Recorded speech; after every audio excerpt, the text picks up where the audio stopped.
नमस्कार, मैं हूं अमित कुमार। क्या आप जानते हैं आज भी भगवान परशुराम का फरसा सुरक्षित रखा हुआ है और प्रत्येक वर्ष हजारों लोग भगवान परशुराम के फरसा का दर्शन करने के लिए जाते हैं। भगवान परशुराम भगवान विष्णु के 10 अवतारों में से उनका स्थान छठा अवतार के रूप में माना जाता है। यानी छठे अवतार भगवान विष्णु के भगवान परशुराम है।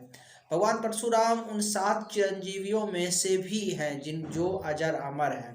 और कहा तो ये भी जाता है कि जब अभी जो हिंदू धर्म में 4 युगों की कल्पना की गई है, जिसमें पहला युग आता है सतयुग, फिर आता है त्रेता युग, फिर आता है द्वापर युग और अभी जो चौथा युग चल रहा है कलयुग। इसी कलयुग के अंत में जब भगवान कल्कि का अवतार होगा तो भगवान कल्कि के गुरु बनेंगे भगवान परशुराम, और गुरु बन के उनको शिक्षा दीक्षा देंगे, उनको पढ़ाएंगे लिखाएंगे। जिस प्रकार से भगवान कृष्ण का जब द्वापर युग में अवतार हुआ था तो उनका उनका गुरुकुल में शिक्षा दीक्षा हुआ था, उनका गुरु बना था। जिस प्रकार से त्रेता युग में जो है भगवान राम का अवतार हुआ था और उन्होंने गुरुकुल जाके गुरु से शिक्षा दीक्षा ली थी। तो इसी प्रकार से कहा यह भी जाता है, हिंदू धर्म में ये भी मान्यता है कि कलयुग के अंत में भगवान कल्कि का अवतार होगा दुष्टों के विनाश के लिए और धर्म की स्थापना के लिए, और इसके बाद फिर जो है सतयुग का प्रारंभ हो जाएगा। तो इस सतयुग के प्रारंभ होने से पहले जो भगवान कल्कि का अवतार होगा तो कल्कि भगवान को भी एक गुरु की आवश्यकता पड़ेगी और उस गुरु की भूमिका निभाएंगे भगवान परशुराम, जो स्वयं भगवान विष्णु के छठे अवतार हैं। हिंदू धर्म में 10 अवतारों की चर्चा की गई है और आखिरी अवतार कलयुग में जो है कल्कि अवतार को माना गया है। अब आपको हम बताते हैं कि ये कहाँ पे ये फरसा रखा हुआ है। झारखंड की राजधानी रांची है। रांची से 150 किलोमीटर दूर पर एक स्थान पड़ता है जिसका नाम है टांगेनाथ धाम।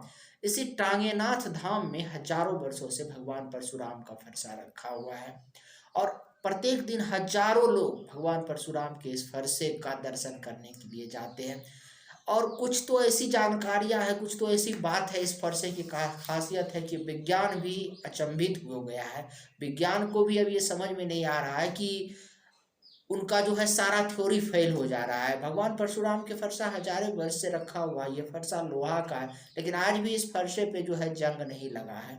इसीलिए जब भी आपको कहा जाता है ना कि विज्ञान और आस्था नहीं, कई लोग कहते हैं हमारे समाज में जो आस्था को जो है हम विज्ञान की कसौटी पे तोलेंगे, तो कभी भी आप आस्था को विज्ञान की कसौटी पर तोलने का प्रयास मत कीजिए। अगर विज्ञान की कसौटी आस्था से बड़ी होती तो बताइए, विज्ञान तो कहती है कि जब लोहे रखा हुआ रहता है तो उस पर जंग लग जाती है, लेकिन भगवान परशुराम का फरसा हजारों वर्ष से टांगेनाथ धाम में खुले आसमान के नीचे रखा हुआ है, लेकिन उस पर अभी भी जंग नहीं लगी हुई है। इसीलिए आस्था जो है जहाँ से विज्ञान समाप्त होता है उससे उसके ऊपर से शुरू होती है आस्था।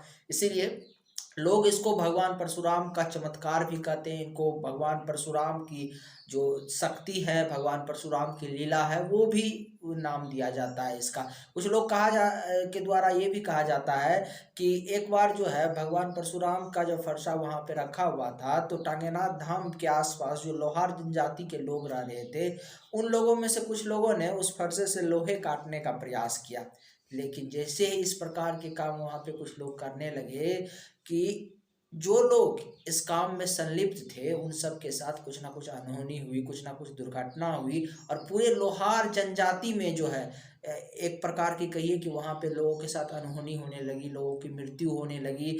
और इसके कारण जो है वहाँ पे जो टांगेनाथ धाम है और जहाँ पे ये फरसा रखा हुआ है वहाँ के 2 किलोमीटर के क्षेत्र में जो है लोहार जनजाति के लोग नहीं रहते हैं। और जो लोहे को काटा गया था भगवान परशुराम के फरसा से, उस लोहे को ले जाने में भी वो असम साबित हुए। उस लोहे को वो जो काटने वाले लोग थे वो अपने साथ नहीं ले जा सके। यह है अध्यात्म की शक्ति। इतना ही नहीं, एक बार जो है कुछ लोगों ने ये जानने का प्रयास किया कि धरती से जो नीचे फरसे का जो भाग धंसा हुआ है वो कितना नीचे है, इसको जानने का भी प्रयास किया गया था। और 15 फुट तक नीचे जमीन को खोदा गया, लेकिन कहाँ अंत कहाँ है जमीन में, कितना अंदर है ये फरसा धंसा हुआ, इसका आज तक पता नहीं चला।